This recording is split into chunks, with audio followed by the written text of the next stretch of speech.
Boa noite, irmãos. Como vocês estão? Tudo bem? Espero que a semana de vocês tenha sido muito boa, tenha sido abençoada. E nesse momento eu queria convidá-los, como é de costume, a participar da nossa celebração. Você que está aí na sua casa, se puder chamar os membros da sua família, todos que estão aí na sua casa, para se assentar agora e prestigiar e celebrar a Deus nesse culto. Que você se livre de qualquer possível distração que possa acontecer. Aproveita para certificar que a janta não está no forno e não vai queimar, que não tem nada que vá precisar a sua atenção no meio desse tempo, para você poder celebrar a Deus e adorar a Deus com todo o seu ser, sem distrações. Vamos orar? Senhor Deus, obrigado por mais uma vez permitir que possamos te adorar e te louvar, mesmo que de forma remota. O Senhor sabe que nosso desejo, nosso anseio é poder partilharmos daquela comunhão que temos no culto presencial. Mas enquanto isso, por amor ao nosso próximo mesmo, e também por amor à sua igreja, nós estamos aqui de forma online, mas com nossos corações vidrados e fitos no Senhor. Que o Senhor abençoe agora este momento de culto que teremos, coloque o nosso coração fixo em Ti, centrado no Senhor, com toda a atenção no Senhor, que nada venha tirar a nossa distração, tirar a nossa atenção do Senhor. Eu te agradeço por esse momento, te agradeço por esse tempo e te peço que seja um culto abençoado, em nome de Jesus. Amém.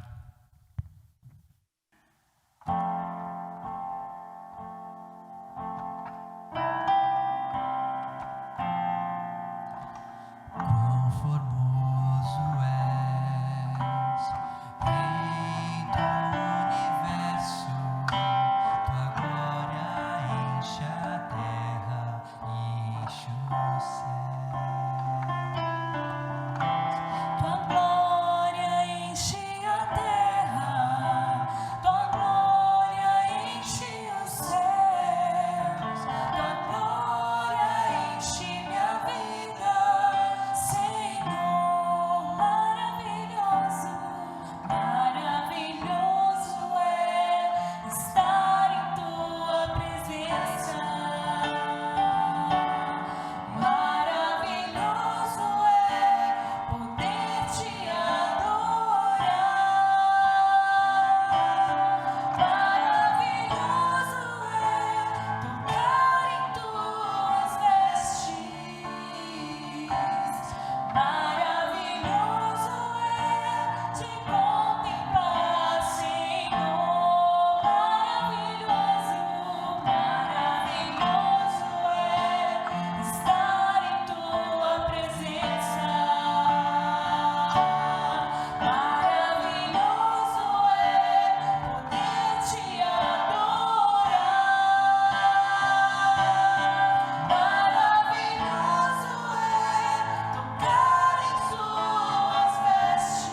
Olá, tudo bem com vocês? Hoje eu e o Guilherme, nós vamos fazer juntos esse momento de oração que costumeiramente temos em nossas celebrações, tanto públicas ali no hotel, como temos feito aqui também muitas vezes no YouTube, nessas celebrações online. Nós entendemos que o momento que estamos passando é um momento delicado, um momento de muita dor para muita gente, um momento onde o nosso país e o mundo sofre com tudo que está acontecendo. Mas nós também cremos que temos um Deus que é muito maior do que tudo isso. Um Deus que não nos desamparou, não foi embora e nos deixou aqui neste caos. Mas é um Deus que está nos ensinando a navegar nesse caos, com esperança nele.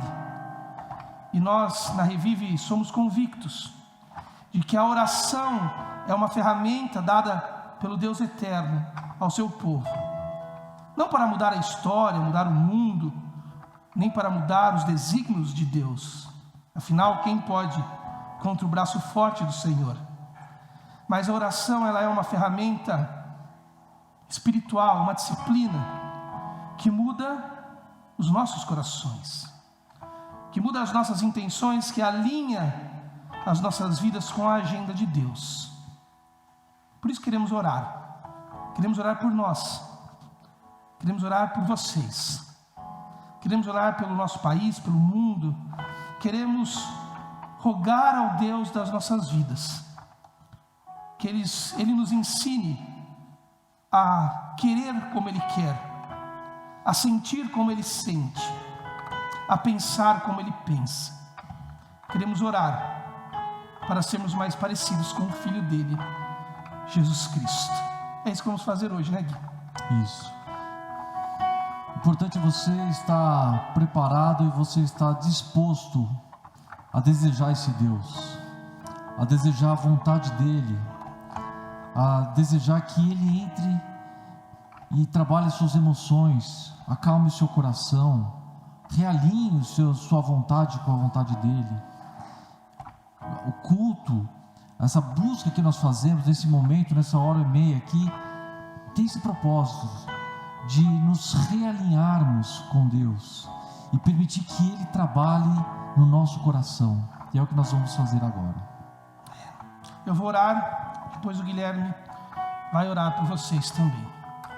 Eu vou orar pela nossa comunidade, pela nossa nação, pelas nações do mundo, nesse momento tão difícil. E o Gui também vai orar por tudo isso e por algumas questões específicas também, tanto de gratidão quanto de clamor em relação às pessoas da nossa igreja. Aí da sua casa, com a sua família, ore comigo e ore com fé. Senhor Jesus, nos aproximamos do Senhor com a liberdade que temos no Espírito que em nós habita, Teu Espírito, reconhecendo que o Senhor é maior, soberano, incrível, um Deus sem medidas, e que nós somos criaturas finitas, sem poder para compreender todas as coisas. Por isso nos aproximamos do Senhor, reconhecendo a nossa condição de criaturas diante do Senhor, que é o Criador de todas as coisas. Chegamos, Deus, com os nossos corações rendidos ao Teu poder, e também com os nossos corações clamando pela Tua intervenção em nossas vidas, uma intervenção que nos ensina a amar o Senhor de tal maneira, a desejar as suas boas e perfeitas intenções, Pai. Alinha os nossos corações. Amém. Alinha a nossa igreja, a Tua agenda, Pai. Amém. Queremos o que é Teu para nós e não o que é nosso. Queremos o Senhor. Queremos aprender a querer o Senhor. Deus, eu rogo, eu clamo ao Senhor por esse tempo difícil que estamos vivendo, por esta pandemia global, que mudou as relações sociais, o comportamento, que mudou a economia, que mudou a política, e que nós nos vemos no meio de todas essas mudanças, na maioria das vezes perdidos, inquietos, ansiosos, medrosos. Oh Deus, nos ensina a nos escondermos no Senhor, debaixo das tuas asas, no teu abrigo que é o teu Filho Jesus Cristo.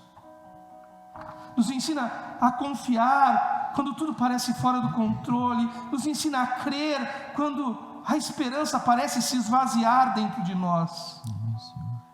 Porque no Senhor habita toda essa possibilidade. E venha sobre nós, Pai, por favor, com a tua intervenção divina. Deus, que os políticos da nossa nação e das nações do mundo, que aqueles que detêm o poder, a decisão, possam olhar para o bem comum, para o benefício que o povo tanto tem precisado nesse tempo. Que a nossa nação e as nações do mundo consigam ver, Deus, o teu rio de paz e justiça descendo sobre nós. Por favor, cuida da nossa igreja no meio de tudo isso também. Cuida das decisões que temos que tomar nos próximos domingos sobre o retorno aos cultos públicos, porque entendemos a importância disso, mas também entendemos o momento. Então não queremos tomar as nossas decisões, queremos ver o Senhor indo à frente e a gente apenas seguindo o Senhor. Então nos ajuda, Pai, por favor. É no teu nome que eu oro, crendo no teu poder para intervir sobre nossas vidas. Amém. E amém. Senhor, como é bom a gente poder descansar no Deus que, além de ser o Deus Criador e soberano sobre o universo, sobre as galáxias, Amém. É o Deus que controla cada célula do nosso corpo. Amém, Pai. Que não permite um fio de cabelo cair sem a tua aprovação. É verdade. Deus, como é bom saber que o Senhor se preocupa com cada um de nós, cada um dos meus irmãos que está aí na sua casa orando. Cada um de nós temos problemas diferentes, estamos enfrentando situações diferentes, e o Senhor sabe cada uma delas, e o Senhor está dominando, e o Senhor tem controle sobre cada uma delas. Obrigado, Deus. Eu tenho aqui as minhas aflições, Joel tem as dele, e os meus irmãos têm cada uma também. É verdade, Pai. E o Senhor sabe, o Senhor está cuidando de nós. Obrigado, Deus. Cuida dele, Senhor. Deus, queremos te agradecer porque o Senhor cuidou da Jana. Amém. O Senhor cuidou do Dante, que veio agora dia 11, está em casa lá com o Diego, com as irmãzinhas. Deus, muito obrigado, porque o Senhor atendeu os nossos pedidos. Amém, Jesus Cristo. E o Senhor trouxe o Dante com saúde, ocorreu tudo bem o nascimento dele. Deus, obrigado por esse presente maravilhoso que o Senhor deu para o Diego e para a Jana. E pedimos que o Senhor derrame as tuas bênçãos sobre essa criança, sobre a criação dela, o contexto no lar. Que o Senhor cuide, Deus, desses primeiros dias, e que o Dante permaneça saudável. Amém, Jesus. No ambiente coberto e revestido pela tua graça. Amém, Pai. Deus, mas também pedimos pelo Caio. Ó Senhor, como é bom a gente poder te buscar agora, porque Oh Deus, cura ele. a nossa lógica humana é bater o desespero, é ficar preocupado. Verdade. Mas que bom que podemos descansar no Senhor, porque é o Amém. Senhor que cura. Amém. É o Senhor que levanta o Caio do leito. É o Senhor que... Oh, aleluia, Senhor. O Senhor é o ar que o Caio respira. Aleluia. O Senhor é que permite o Caio estar lá sendo cuidado pelos médicos no hospital. Deus, obrigado, porque o Caio tem acesso a tudo isso. A ciência, a tecnologia, os recursos humanos. Muito obrigado, Deus. Mas, Deus, nós confiamos no Senhor. Amém. Nós dependemos que o Senhor traga orientação, o Senhor traga os efeitos do remédio, Amém. o Senhor traga dê sabedoria a todo o processo que tem que percorrer nesses próximos dias. Deus, pedimos pela cura, mas pedimos que o Senhor encontre o diagnóstico, mostre o diagnóstico que precisa ser tratado. Deus, visite o Caio nesse instante. Cuida dele, Pai. Visite o Caio nesse instante, Deus. Acalme o coração dele. Sim, Pai. Acalme o coração da Milena. Sim. Dê paz e dê alegria a ele, Deus. Amém. Que ele espere no Senhor. E nós cremos plenamente que o Senhor vai curá-lo. Amém. Nós cremos, Deus, que o Senhor vai tirá-lo o mais breve possível. Mas que enquanto isso, o Senhor abençoe a sua vida. Amém. Naquele local. Deus, tantos outros amigos nossos, amigos dos que estão orando aqui no momento, sim, que estão também doentes com essa pandemia e com outras enfermidades. Sim, Pai. Senhor, visite-os cada um. Os nomes que estão sendo apresentados diante do Senhor. Amém, agora. Pai querido. Que o Senhor receba essas orações que estão sendo levantadas. E o Senhor seja gracioso e derrame a tua virtude. Que o Senhor derrame a tua bênção. Que as pessoas sejam curadas pelo Senhor. Amém, Jesus. E que acima de tudo essas pessoas sejam santificadas pelo Senhor. Amém. Que o Senhor converta corações para o Senhor. Use, Deus, todas essas doenças, essas enfermidades, para que haja transformação de vida. Amém. Abençoe-nos, Deus. Abençoe as nossas economias, dos membros da Revive. Abençoe. Cada um com crises diferentes. Deus, visite os nossos lares. Visite o lar da família que está assistindo, que está acompanhando, sim, está orando agora. Deus, visite e dê a provisão. Amém. O pão de cada dia. Amém. Sejamos gratos para o Senhor. Amém. Deus. Deus, obrigado. Obrigado por ouvir a nossa oração. Amém, Jesus. E obrigado por nos amar e nos dar muito mais do que nós estamos pedindo aqui hoje, sim, nesse momento. Porque o Senhor é um Deus gracioso. Amém. Em nome de Jesus. Amém. Amém.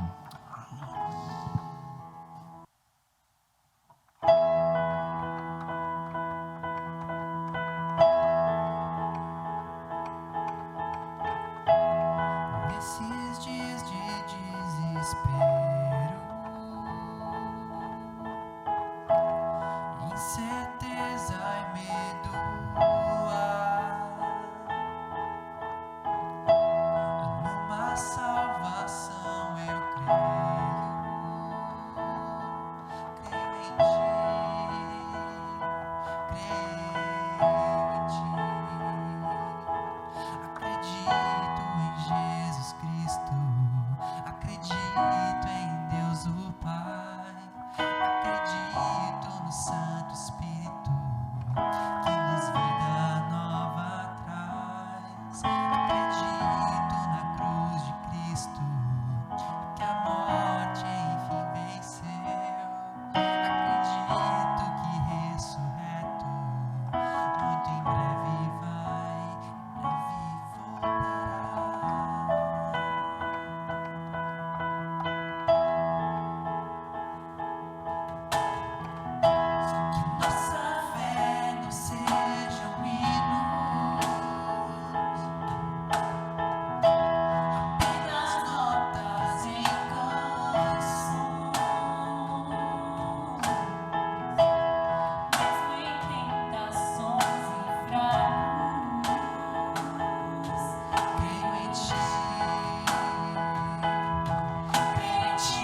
No princípio era aquele que é a palavra. Ele estava com Deus e era Deus.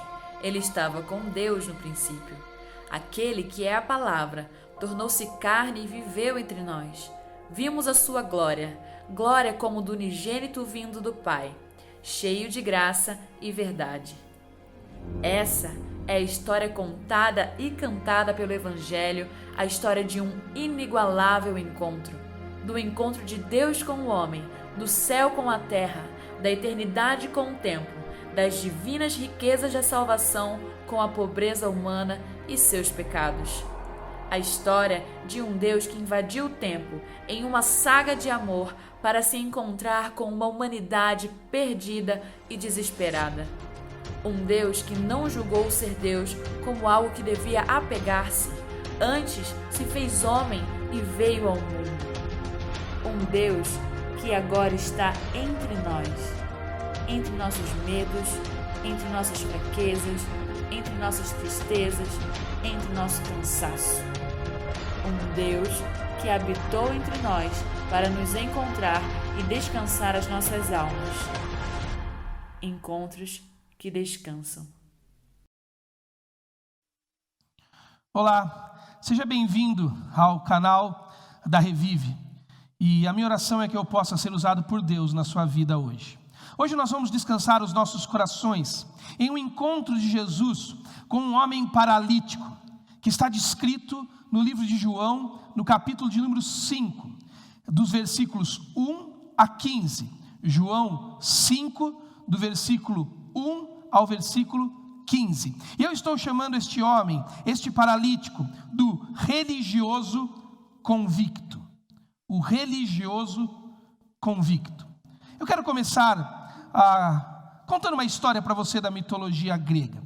Conta-se a história de um mestre do engano chamado Sísifo, um homem que a mitologia grega conta, um personagem da mitologia grega. E Sísifo entrou para a tradição da mitologia grega como um dos maiores ofensores dos deuses do panteão da mitologia grega, exatamente porque Sísifo era um mestre na enganação, um mestre no engano, e inclusive enganou muito dos deuses gregos. E por conta disso, o grande deus dos deuses grego, o Zeus, ele ficou irado com Sísifo e enviou um deus, o deus Tânato, o deus da morte, para pegar Sísifo e levar Sísifo como castigo até as profundezas, até o subterrâneo ou o inferno para a mitologia grega. Porém Sísifo, que era um mestre na arte do engano, ele conseguiu enganar o deus da morte, o deus Tânato. Ele começou a elogiar o deus Tânato por sua beleza e pediu para que o deus Tânato deixasse ele dar a ele um presente, um colar, colocar um colar no pescoço do deus Tânato. Mas na verdade este colar era uma coleira que prendeu Tânato, o deus da morte. E então Sísifo conseguiu aprisionar o deus Tânato e se livrar da morte que Zeus havia colocado como destino na vida dele. Durante esse tempo, conta a mitologia, ninguém mais morreu. Claro, isso é uma bobagem, mas é mitologia, é tudo mentira mesmo. Mas o deus Sísifo, ou Sísifo, o mestre do engano, arrumou problemas com outros deuses por conta disso. Por exemplo, com o deus Hades e também com o deus Ares. O deus Hades, o deus do lugar da morte, do inferno, e o deus Ares, o deus da guerra. Porque se a morte estava aprisionada, Hades perdeu seu lugar. Ares não conseguia concluir as guerras que ele colocava no mundo, porque a morte não estava mais a seu serviço. Então, Zeus, sabendo da história, mandou que Hades fosse libertar Tânato, o deus da morte, e exigiu que Tânato pegasse Sísifo e levasse para Hades, para o lugar da morte. E então Sísifo foi para lá, mas o mestre do engano, antes de ir até aquele lugar, fez um combinado com sua esposa, pediu para que ela não enterrasse o corpo dele. Quando chegou no Hades, ele disse para o deus Hades que ele estava indignado com o desrespeito que a sua esposa tinha praticado em relação ao seu corpo. Então pediu para o deus Hades um dia apenas, para ir até lá e resolver esse problema. De novo, Sísifo enganou a morte. Ele voltou, mas ele não voltou para o seu corpo, ele fugiu. Isso irou Zeus por toda a eternidade com Sísifo. O próprio Zeus foi atrás de Sísifo, já que Tânato, Hades, Ares não foram capazes de pegar o enganador Sísifo. O próprio Zeus foi atrás dele. Levou Sísifo ao Hades, colocou ele sobre as correntes da morte e deu a Sísifo um castigo eterno no Hades, no subterrâneo. Sabe qual era o castigo de Sísifo? Sísifo tinha que empurrar todos os dias uma pedra, uma grande pedra, até uma montanha muito alta. Quando ele chegava lá com esta pedra, depois de muito esforço, a pedra rolava pela montanha até o chão de novo. Sísifo tinha que voltar, empurrar a pedra mais uma vez até o topo da montanha com muito esforço. Quando a pedra chegava lá, ela voltava. Sísifo foi condenado por Zeus por toda a eternidade, por conta da sua malícia e do seu engano, a fazer um exercício de esforço repetitivo, constante, eterno e totalmente inútil. Essa é um pouco da história do homem com quem Jesus se encontrou em João capítulo 5. O religioso convicto. O religioso é esse que faz o exercício constante, diário, repleto de esforço, mas totalmente inútil. Sem recurso, e por isso não chega a lugar nenhum. Na verdade, o homem foi criado para viver na presença do seu Criador e desfrutar da presença do seu Criador. Porém, a rebeldia humana, o pecado humano, colocou o homem longe da presença desse Criador e pior, colocou nesse homem uma incapacidade de resolver esse problema pelos seus próprios recursos. Então o Deus eterno tomou a iniciativa de vir até nós, até a humanidade, e produziu um religamento, uma religião conosco, por meio do sacrifício e dos méritos de Jesus Cristo. Deus construiu conosco uma boa e saudável religião, porque isso é a religião, é o ato do Deus eterno, por meio da sua graça e do seu amor, se religar a nós e nos religar a Ele por meio dos méritos de Jesus Cristo.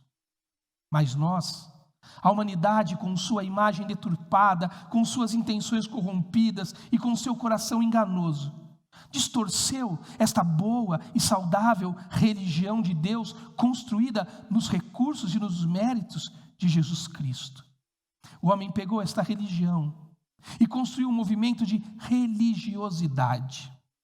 A religiosidade, ela é uma tentativa frustrada do homem tentar chegar até Deus pelos seus próprios recursos.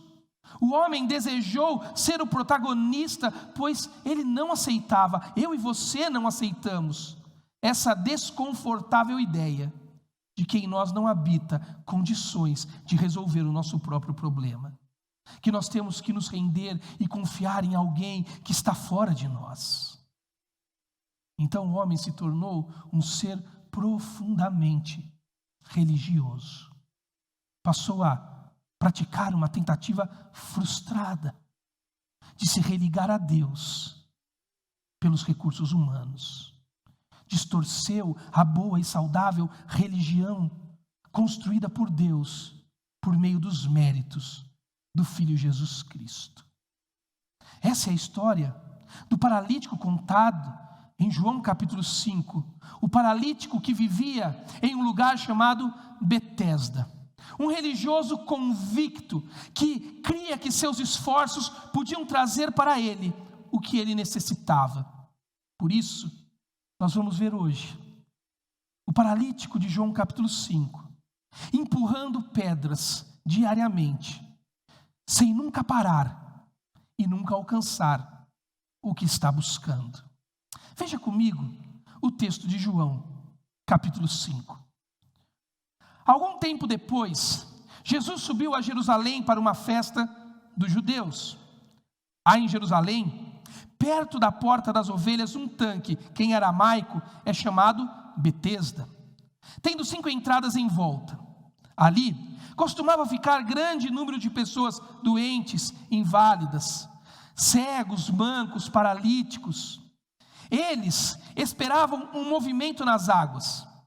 De vez em quando, descia um anjo do Senhor e agitava as águas.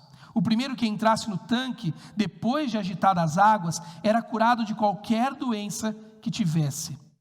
Um dos que estavam ali era paralítico, fazia 38 anos. João começa descrevendo o cenário desta cena de encontro de Jesus com o paralítico. Pelo menos 3 básicas informações montam esse cenário para a gente. Primeira informação do que Jesus estava fazendo lá. Jesus foi a Jerusalém para participar de uma das festas do calendário judaico. Não sabemos ao certo que festa é essa, se é a Páscoa, a da colheita, das cabanas. Não sabemos qual a festa, mas também isso não é importante neste ponto aqui. Jesus foi a Jerusalém. Jesus foi para participar das festas, mas Jesus, que podia estar nos lugares mais abastados, nas melhores festas, talvez na companhia de algum político poderoso, Jesus escolheu estar neste lugar, o Poço de Betesda. A segunda informação que monta esse cenário é o próprio Poço de Betesda. O Poço de Betesda era uma espécie de um quadro da miséria humana, um lugar de uma misericórdia que nunca era alcançado. Betesda era conhecida, ou o nome Betesda significava a casa da misericórdia, mas tudo que se via ali era miséria, desespero, desesperança. Um lugar cheio de mazela, cheio de pessoas sofridas, buscando uma misericórdia no poço que nunca era alcançada. Os que viviam ali, no Poço de Betesda, viviam confiados em uma religiosidade supersticiosa. Por que supersticiosa? Porque eles acreditavam, como acabamos de ler, que de tempo em tempo vinha um anjo que tocava nas águas do poço que havia em Betesda, e aquela água então se tornava milagrosamente curativa. Então rolava a ideia de que o primeiro que chegasse dentro daquele quadro de misérias ao poço e tocasse na água que o anjo havia tocado, seria curado das suas enfermidades. Na verdade, essa passagem que acabamos de ler, que conta como o anjo tocava na água e como as pessoas criam naquela crendice, não está na maioria das traduções antigas. Em algumas Bíblias você vai perceber que isso está entre colchetes, porque nos manuscritos antigos você não encontra essa passagem. Possivelmente, a melhor resposta para isso é que ela foi inserida aqui por algum copista mais à frente para explicar o que está sendo dito no versículo 7. Quando Jesus pergunta ao homem se ele quer ser curado, e o homem diz: Jesus, eu quero, mas não tenho ninguém que me leve. O que significa isso? Não ter ninguém que me leve. Quando eu vou, outro já chegou na minha frente. O que significa isso? Significa a crendice supersticiosa e religiosa que era carregada por aqueles pobres que estavam, aqueles miseráveis que estavam, aqueles deficientes que estavam no Poço de Betesda. A crença de que um anjo tocava a água se tornava curativa, e eles tinham que chegar antes de todos para receber o poder da cura. Essa informação, como acabei de dizer, era uma crendice daquele povo. A terceira informação do contexto e do cenário que nos ajuda é que no meio daquela multidão, na multidão dos miseráveis em Betesda, João destaca um homem, um paralítico que lutava em busca da sua cura há 38 anos. O texto informa que em algum momento da vida, aquele homem se tornou um paralítico, foi acometido por uma doença, por conta de algum pecado específico que ele cometeu. Em algum momento da vida daquele homem, o fruto do pecado dele foi uma doença, foi uma paralisia que levou ele para o quadro miserável de Betesda. Aqui é importante você entender. Obviamente que nem todos que pecam têm como resultado do seu pecado uma doença. Seria loucura dizer isso. Nós sabemos que muitas pessoas que não pecam pecados específicos desta maneira, óbvio, todos nós somos pecadores, mas muitas pessoas que não cometem pecados específicos ficam doentes, se tornam pessoas doentes. Mas também nós sabemos, ao longo da teologia bíblica, que Deus nos ensina que alguns pecados específicos recebem como fruto doenças em nossas vidas. Esse era o caso do paralítico que vivia em Betesda, atrás da cura supersticiosa e religiosa daquelas águas. Enfim, o paralítico vivia essa vida religiosa em Betesda. Ele era crente que Betesda poderia oferecer o que ele precisava. Todos os elementos da religião supersticiosa estavam no poço, e assim ele podia andar nessa esperança de que um dia ele seria curado. Eu quero mostrar para você alguns elementos dessa superstição religiosa, dessa simbologia religiosa que o paralítico em Betesda encontra naquele lugar. Veja o texto novamente. De vez em quando descia um anjo do Senhor que agitava as águas. O primeiro que entrasse no tanque, depois de agitadas as águas, era curado de qualquer doença que tivesse. Um dos que estavam ali era paralítico, fazia 38 anos. Nós sabemos que a simbologia faz parte da religião, sobretudo da religião do Antigo Testamento. Deus se valeu diversas vezes de símbolos, ritos, sacrifícios, lugares sagrados para comunicar a sua boa e saudável religião ao homem. Mas quando lemos as Escrituras, descobrimos que todas essas coisas, todas essas simbologias não são fins em si mesmo, mas são apenas meios para cumprir um propósito maior do que essas coisas que na religião de Deus apontava para uma promessa muito maior, para a promessa de Deus feita no Éden, na semente de Eva, para a promessa de Deus feita na linhagem da descendência de Abraão, para a promessa de Deus feita na raiz de Davi, para a promessa de Deus que era o próprio Jesus Cristo. Os símbolos do Antigo Testamento, os símbolos religiosos do Antigo Testamento, na verdade eram sombras da realidade que haveria de vir, e toda a realidade estava em Jesus Cristo. Essas partes da realidade, elas foram desvanecendo na medida que toda a realidade foi preenchida por Jesus. Sim, as simbologias tinham o seu lugar, os ritos, os sacrifícios, mas Jesus cumpriu todas essas coisas e se tornou a nossa verdadeira religião.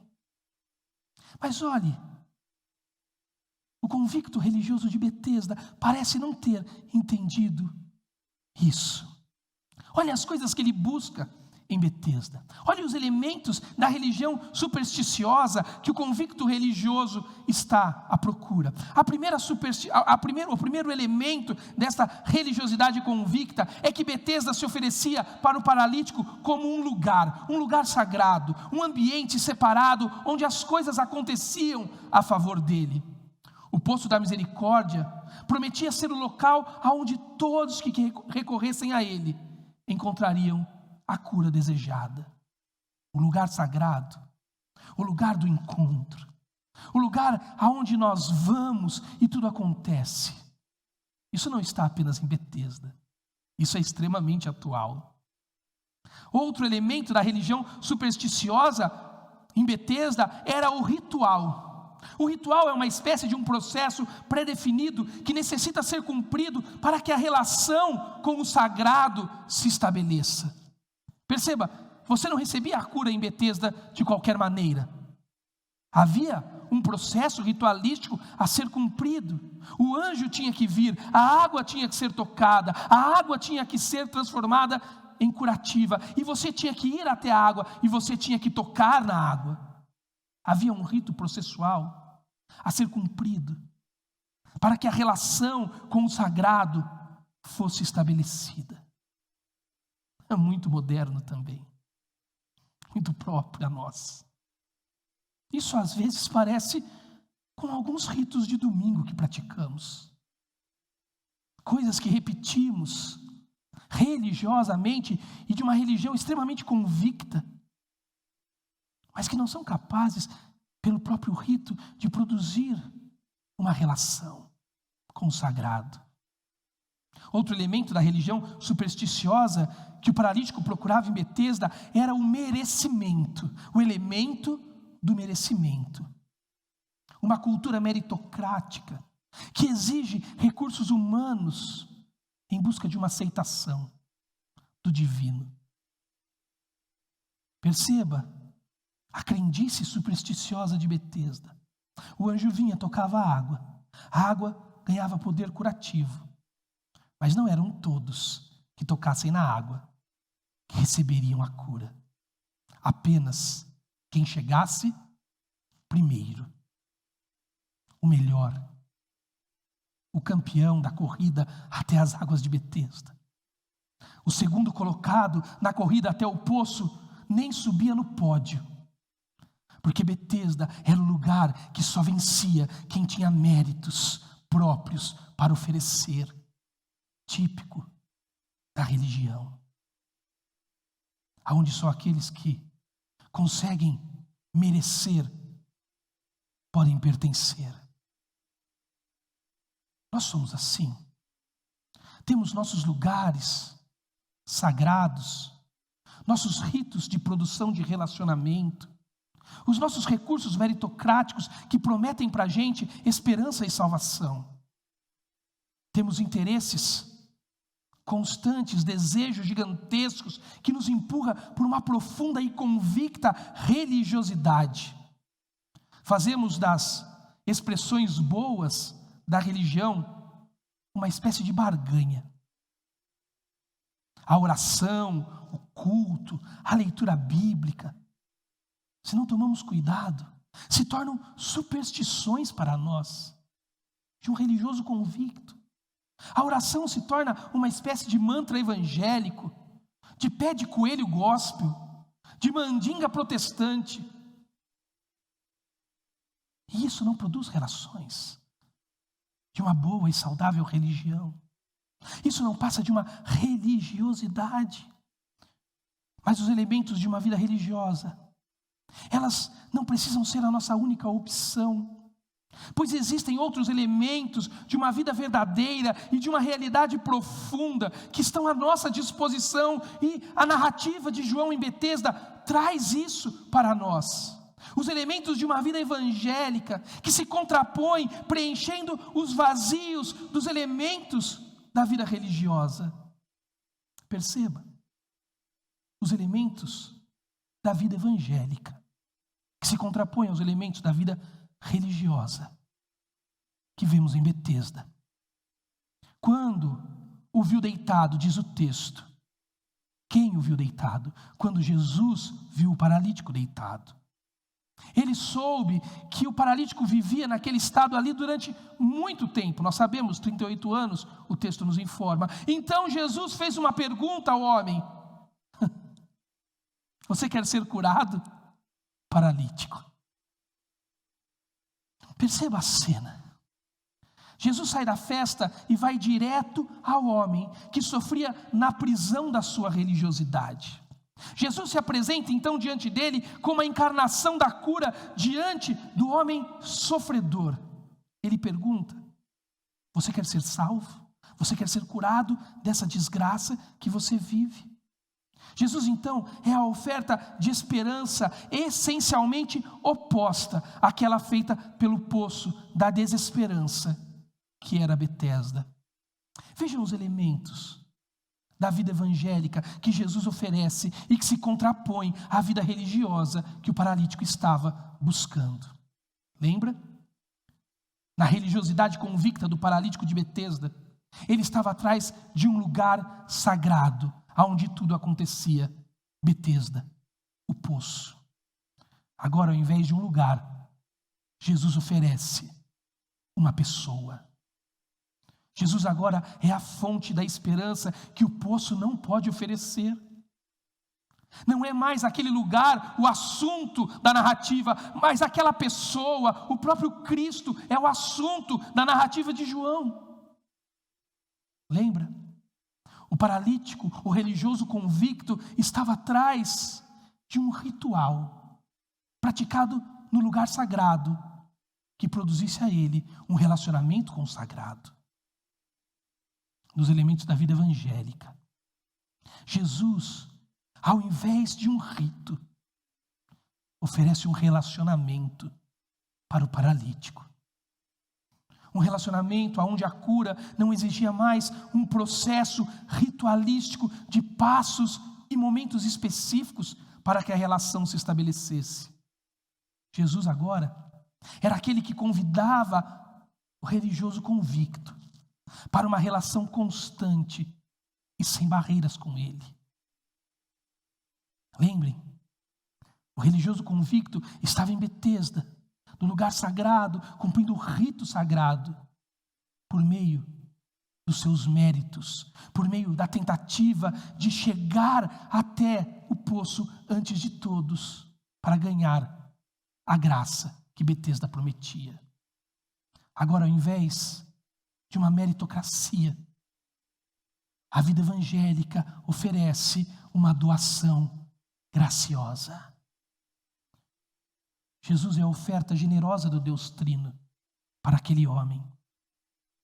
Jesus não está cobrando nada, pois Jesus sabe que o que nós possuímos não é capaz de adquirir a cura que só Ele pode oferecer.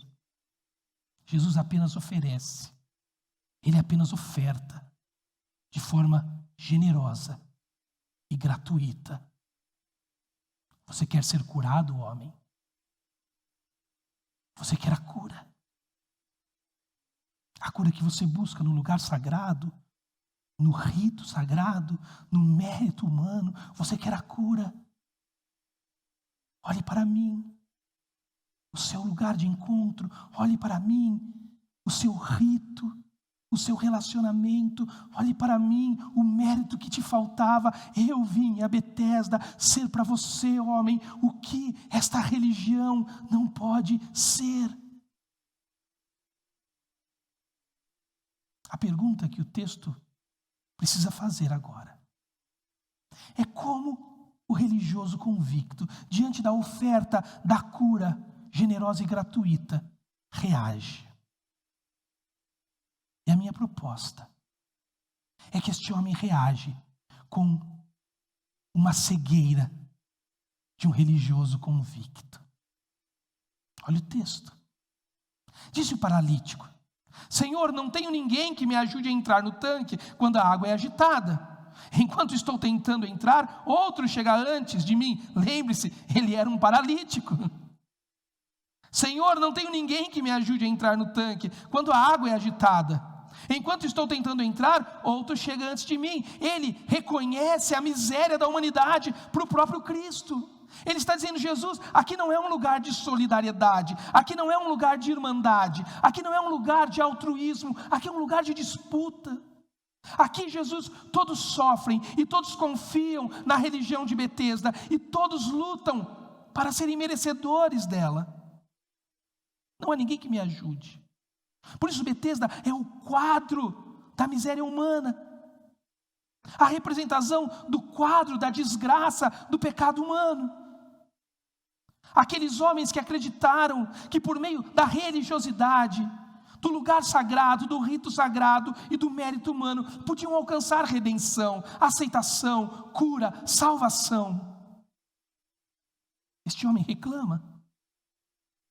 Mas lembre, há uma pergunta lançada por Jesus: você quer ser curado, homem? E havia para esta pergunta direta e objetiva duas possibilidades de resposta. A primeira, sim, eu quero. A segunda, não quero.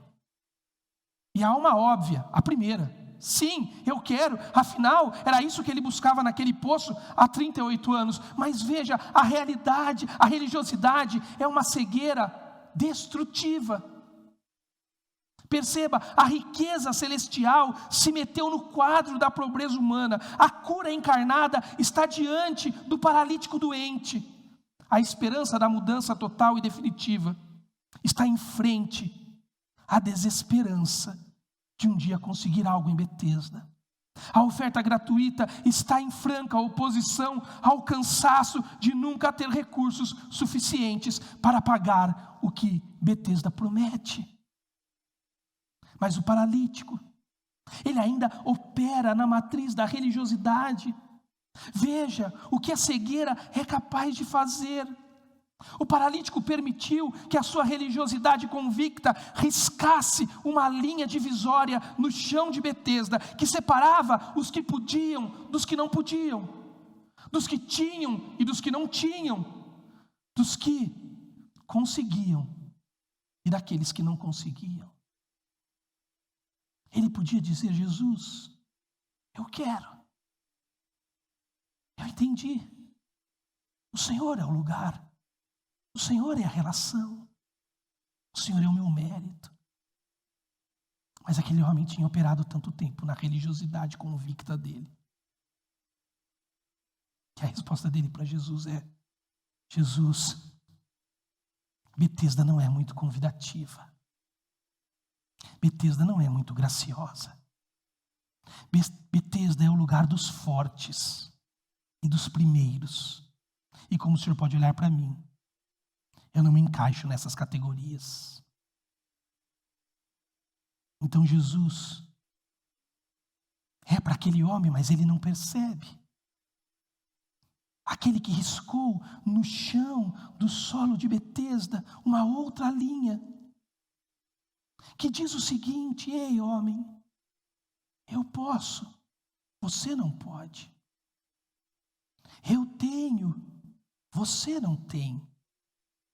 Eu consigo, você não consegue. Esse é o elemento da vida evangélica.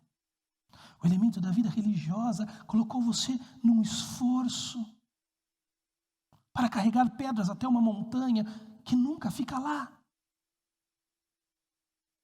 Mas Jesus aparece para ele e para nós hoje e diz: ei, olhem para mim. Ei, religiosos convictos, olhem para mim. Eu sou o lugar que você ainda não tinha encontrado. Eu sou a relação que você ainda não tinha experimentado. Eu sou o recurso que você ainda não tinha conhecido. Então Jesus diz para ele: levante-se, homem, pegue a sua maca e sai andando daqui. Você tem que acompanhar o raciocínio.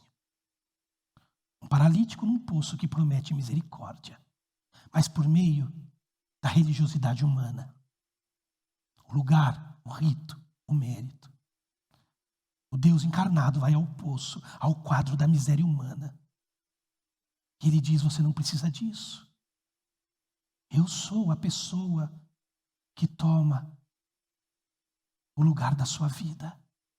Eu sou a relação que supera o seu rito. Eu sou o recurso que os seus méritos humanos nunca irão alcançar. Olhe para mim, homem, eu posso e você não. Eu consigo e você não. Então Jesus cura aquele homem. Jesus cura para provar a sua tese.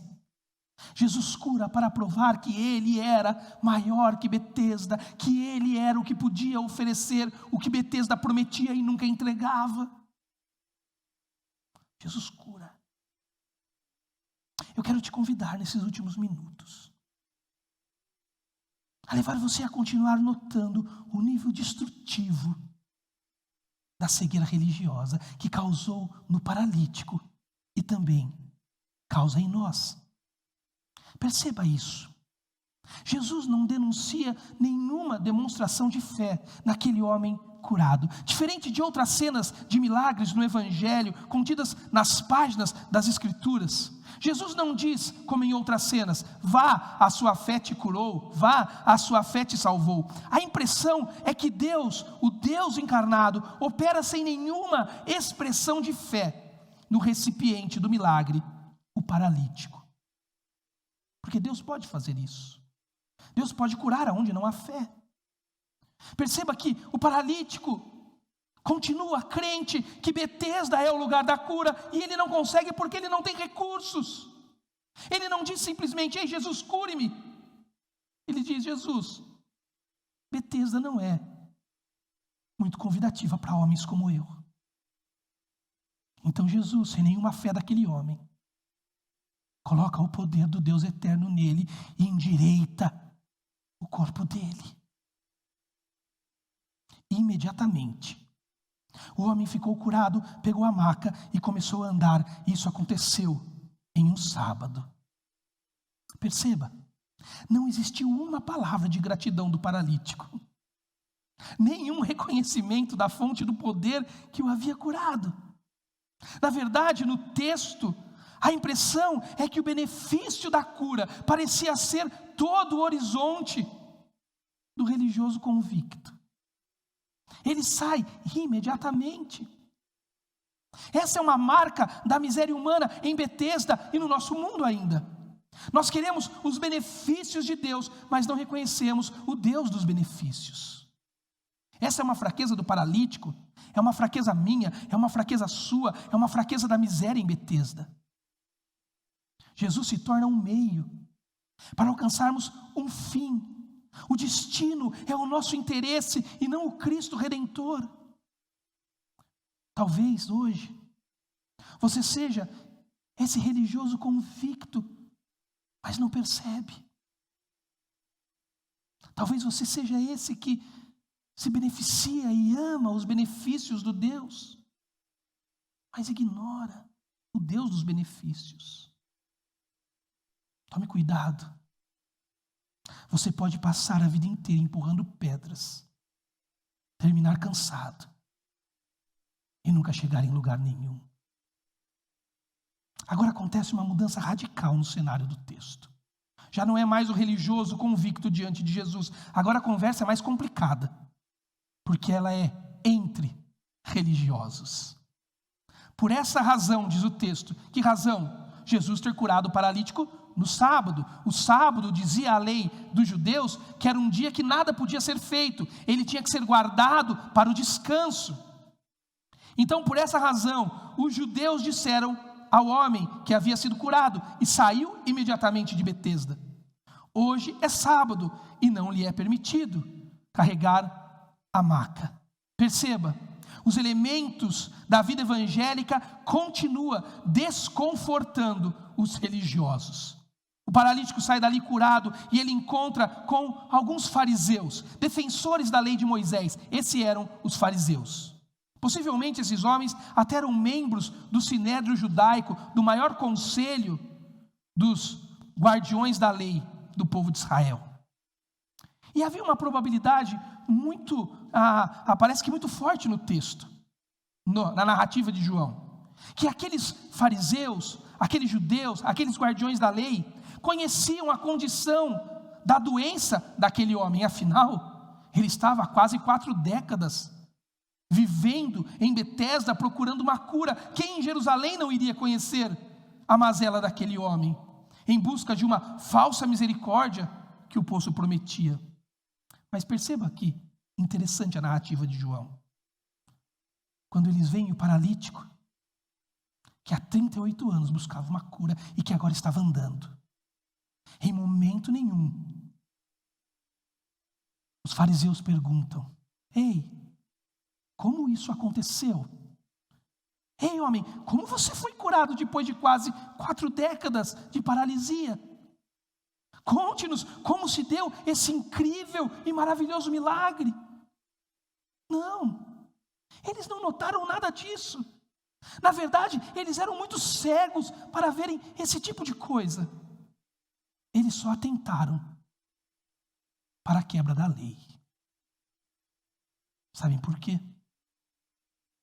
Porque religiosos convictos não conseguem enxergar os benefícios da graça, pois estão muito ocupados sendo guardiões da lei. Religiosos convictos não conseguem enxergar os benefícios da graça, porque estão muito ocupados sendo guardiões da lei, são intérpretes da realidade. E quando interpretam a realidade, constroem as suas próprias conclusões, e então fazem os seus próprios sistemas legais e vivem para defendê-los. É um tipo de gente que às vezes usa até expressões por atacado, como do tipo: isso é bíblico. Deixa eu te dizer uma coisa. Você pode usar até boas ferramentas do estudo da Bíblia e chegar a conclusões que não sejam nada evangélicas. É esse tipo de gente que diz coisas como: essa é a verdade. E quando afirmações como essas são feitas, todo tipo de conversa é encerrada. Aí nasce aquele tipo de gente que acusa em nome da verdade, que se afasta em nome da verdade, que relega em nome da verdade, que para de servir em nome da verdade, que não oferta misericórdia em nome da verdade. São aqueles que dizem: esse milagre legal até podia ser feito, mas amanhã, porque hoje é sábado.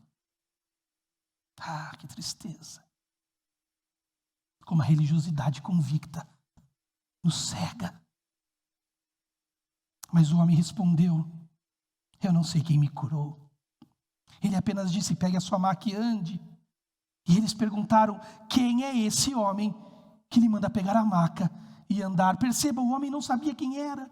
Ele saiu imediatamente, não teve uma palavra de gratidão, não teve um reconhecimento da fonte que o curou, do poder que o curou. Ele apenas sabia que faziam 38 anos que ele não andava e agora ele estava andando. Mas sabe qual é a coisa mais interessante? É perceber a indignação desses religiosos. Eles falam assim: quem é este homem que mandou você andar carregando a sua maca? Quem ele pensa que é para dar ordens desse tipo em um dia como esse? Olhe, a liberdade em Cristo incomoda e sempre incomodará aqueles que aprenderam a controlar a espiritualidade por leis estabelecidas e seguras. Você precisa perceber que a fala dos fariseus para aquele paralítico denuncia uma estrutura de poder que está sendo ameaçada. Se esse homem que foi a Betesda curar você, paralítico, começar a curar no sábado, vamos perder o controle. O que vai nos sobrar? Como vamos sustentar a nossa posição que determina neste lugar o que é certo e o que é errado? Você conhece um mundo desse? Eles estão dizendo ao paralítico: se a lei não for mais o nosso guia, então a cura poderá ser feita em qualquer dia. Parece que Paulo já fez essa discussão com os crentes da região da Galácia, no livro de Gálatas, quando disse: a lei nos trouxe como guia até aqui, mas daqui para frente vamos não por Betesda, mas vamos pelo Cristo que visitou Betesda. Perceba como o texto vai terminar. O homem que fora curado não tinha ideia de quem era ele, pois Jesus havia desaparecido no meio da multidão. Mais tarde, Jesus o encontrou no templo e lhe disse: olhe, você está curado, não volte a pecar, para que algo pior não lhe aconteça. Tudo indica que pela resposta dada no poço pelo paralítico e pela reação do paralítico pós a cura, que esse homem não tinha focado em Jesus, que ele não tinha reconhecido a fonte do poder que o curou. Ele tinha apenas percebido o milagre, o seu maior desejo de consumo. Isso foi a coisa mais valiosa que ele conseguiu perceber. O milagre foi mais valioso que a fonte do poder que o realizou. Mas Jesus no templo encontra o homem novamente, provavelmente porque estava procurando, porque o texto diz: Jesus o encontrou, e quem procura encontra. E nesse encontro, Jesus inicia um novo discurso com o homem que aprofunda o significado do que tinha acontecido em Betesda. Olhe, homem, Você está curado. Não volte a pecar, para que algo pior não lhe aconteça. Jesus aponta para a cura que o homem recebeu em Betesda como o poder que venceu a causa da sua doença, o pecado. Essa causa, como vimos, e eu já comentei, ela é esclarecida por Jesus como um pecado específico que levou o homem àquilo lá. Jesus está dizendo: ei, paralítico, a cura que você recebeu não foi andar, mas foi a vitória sobre o pecado que te fez parar. É isso que aconteceu em Betesda. O foco não é a cura, o foco é o poder que venceu o pecado, que trouxe a paralisia. Então Jesus diz: não peque mais, para que algo pior não lhe aconteça, para que algo mais severo não suceda a você. Agora a pergunta é: o que pode ser pior do que uma paralisia? O que pode ser pior do que quase 4 décadas de miséria em Betesda? Existem coisas piores. A paralisia eterna da alma, a morte eterna, a distância eterna do Criador. Perceba, Jesus agora está denunciando o propósito da cura que ele realizou em Betesda. O mesmo propósito de todos os milagres descritos no livro de João, demonstrar que ele, Jesus, era o Messias no mundo, que veio para curar o mundo da sua condição de escravo do pecado. Ei, homem, a cura não é o que te fez andar. A cura foi sobre aquilo que te fez parar de andar. O seu pecado. Jesus chama aquele homem ao arrependimento. Ele diz: homem, o assunto não é a cura, mas aquele que te curou. O assunto não é a religião de Betesda, mas é a nossa relação sem barreiras. Parece que não temos, no fim do texto, informações suficientes para determinar a reação daquele homem. Mas sabemos que nas páginas do Evangelho, muitos que passaram por essas experiências com Jesus demonstraram o desejo de seguir a Jesus. Outros, o próprio Jesus denunciou que neles nasceu fé. Mas nós não vemos nada disso acontecendo com o paralítico. Talvez, e aqui é a minha proposta, porque ele seja mesmo um religioso convicto. Alguém que acredita que os seus recursos podem redimi-lo. O texto termina com uma reação do paralítico. O homem foi contar aos judeus que fora Jesus quem o tinha curado. Lembra? O homem disse: não sei quem me curou. Agora ele sabe. E sabe qual é a primeira coisa que ele faz? Ele vai contar para os judeus. Não sabemos o que ele foi fazer ao certo. Se ele foi prestar um serviço nacionalista, se ele foi porque ele preferia ser bem visto pelos fariseus do que por Jesus, mas ele foi entregar Jesus para eles. Possivelmente, o paralítico tinha uma religiosidade tão profunda e destrutiva que ele preferiu se comprometer com os guardiões da lei do que com Jesus Cristo. Talvez ele continuasse acreditando em recursos próprios para conquistar. Então, era melhor se comprometer com os fariseus. Porque vai que um dia ele estivesse de novo em Betesda, seria bom estar do lado daqueles que têm os recursos que ele acredita. Esse é o religioso convicto. Carregando pedras diariamente com muito esforço e inutilmente ao longo do dia, ao longo da vida. Alguém que está condenado a se esforçar sem nunca alcançar o que necessita. Mas ouça hoje, nós não precisamos ser assim. Nós não precisamos viver à beira de um poço de desesperança, crendo em ritos, em recursos próprios. Podemos hoje olhar para o Cristo que visitou Betesda, o Jesus que visitou a miséria humana e nos curou. Não precisamos mais de um lugar, pois podemos descansar na pessoa de Jesus. Não precisamos mais de um rito, pois podemos nos relacionar diretamente com Jesus. Não precisamos mais de méritos, pois nos méritos do sacrifício de Jesus recebemos todos os recursos vindos do Deus Trino.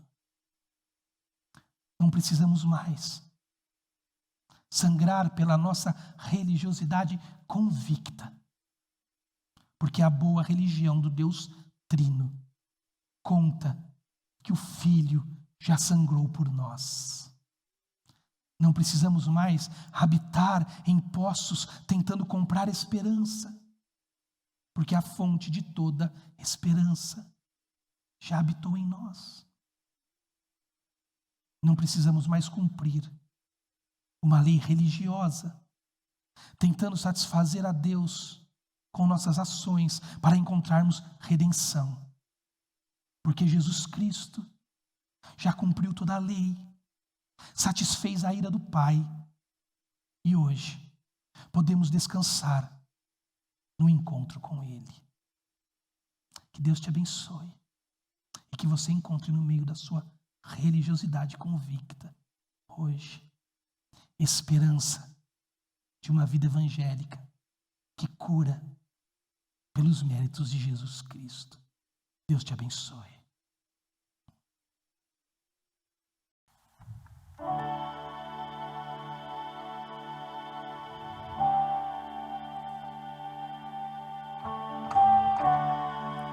Por que tão abatida a minha alma?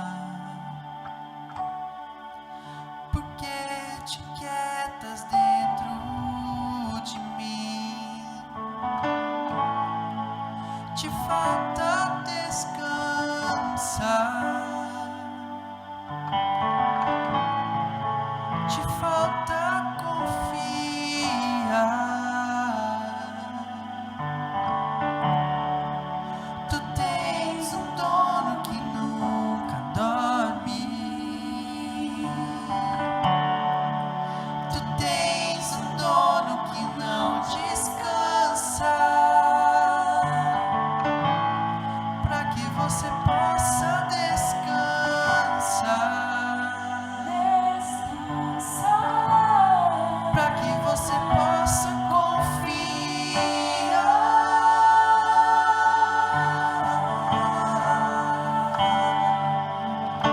Aquieta-te, acalma-te. Acaso você pode acrescentar? Um dia se quer de vida assim. Aquieta-te e ouça a voz. Aquieta-te, acalma-te.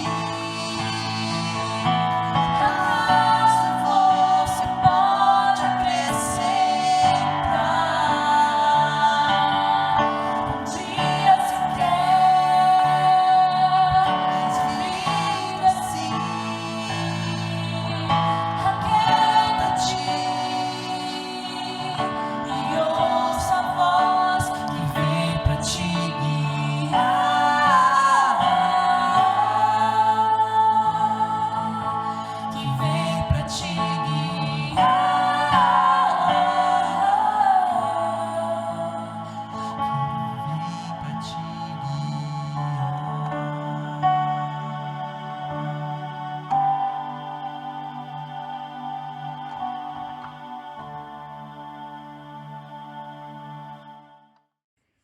Obrigado, Mateus. Obrigado, Mônica, pela condução. Você ouviu hoje Pastor Joel pregando sobre aquele grupo de pessoas que eram necessitadas, aguardando Deus agir naquele tanque. O desafio que eu faço para você hoje é: não fique parado esperando a manifestação de Deus. Vá atrás, busque a Deus, seja proativo. Deus está pronto para te ouvir, pronto para te receber, pronto para te responder. E é o que nós queremos que seja a reação de todos nós aqui hoje à tarde. Se você ouviu essa mensagem e quer saber mais sobre Jesus, quer entregar sua vida para Jesus, ou quer começar um caminho novo com Jesus, nos procure a mim, procure ao pastor Joel, outras pessoas da igreja que estão prontos para te ajudar nessa caminhada. Mas não deixe para depois o que você pode fazer hoje. Nós temos as nossas atividades da igreja ao longo da semana também. Temos nossas reuniões de oração, na quarta-feira as mulheres, na quinta-feira os homens, sábado os jovens e os adolescentes. Então vocês podem participar e devem participar dessas reuniões. Muito importante, a igreja está orando nesse momento. E vamos aguardar aí as próximas decisões que devemos tomar sobre o nosso encontro presencial. Saiu já o decreto, tanto do governador quanto do prefeito, sobre a igreja podendo fazer suas atividades presenciais. Nós queremos tomar essa decisão com bastante prudência, ouvir a voz de Deus e pegar um conselho o maior possível, né? A sabedoria está nisso. Então, orem por nós nessas decisões que a liderança tem que tomar. Mas, além disso, temos também uma campanha. E essa campanha é uma campanha do leite. Ela vai durar somente essa semana. E eu sei que alguns de vocês ajudaram aí o Vinde Meninos na campanha que eles fizeram de arroz e feijão. E já que a arrecadação foi muito boa, eles lançaram o desafio para a Revive, para a gente cooperar com 600 litros de leite. Então você tem duas maneiras que você pode cooperar com essa campanha. A primeira é você doando em dinheiro, qualquer valor que seja, né? Uma caixa aí é mais ou menos, a caixa com 12 litros é mais ou menos 35, 40 reais. Qualquer valor que você quiser doar em dinheiro, daí você deposita na conta da IBNU. A nossa conta está quase aberta, estamos só aguardando uns detalhezinhos. Então mande na conta da IBNU essa semana. Se você quiser comprar por conta própria e entregar, você pode entregar tanto na minha casa, aqui no Recanto Tranquilo, quanto na loja Global, na São João, entregar para o Rinaldo, tá bom? Ele vai deixar o pessoal treinado ali, preparado para receber o leite. Se for mais fácil, pode transferir então e a Revive vai fazer a compra desses leites, tá bom? Mas é só essa semana e nosso desafio, um desafio de 600 litros. Temos bastante coisa aí para correr atrás, tá bom? Não fique de fora, vamos abençoar essas famílias que estão precisando desse apoio da nossa igreja. E você também pode e deve participar da vida da igreja também com seus dízimos e oferta. Lembre-se que isso é uma atitude de adoração. Não é meramente para ajudar a Revive a se sustentar. Isso é um compromisso que os membros assumem diante de Deus. E quando nós servimos ao nosso Senhor, nós queremos contribuir. Não só devemos, mas nós queremos, fazemos isso por amor, porque Ele é a razão da nossa vida. E o propósito da nossa vida é servir e fazer com que o reino cresça, o reino de Deus cresça aqui na terra. Então, vocês da Revive, participem com seus dízimos e ofertas, fazendo através da transferência bancária, tá bom? Deus abençoe a sua vida, Deus abençoe essa semana, que te guarde em segurança, te dê sabedoria para alcançar outras pessoas para Jesus, assim como aquele paralítico foi tocado por Jesus naquele tanque, que você seja instrumento de Jesus para tocar a vida de outras pessoas ao longo dessa semana, tá bom? Deus abençoe, um abraço, tchau, tchau.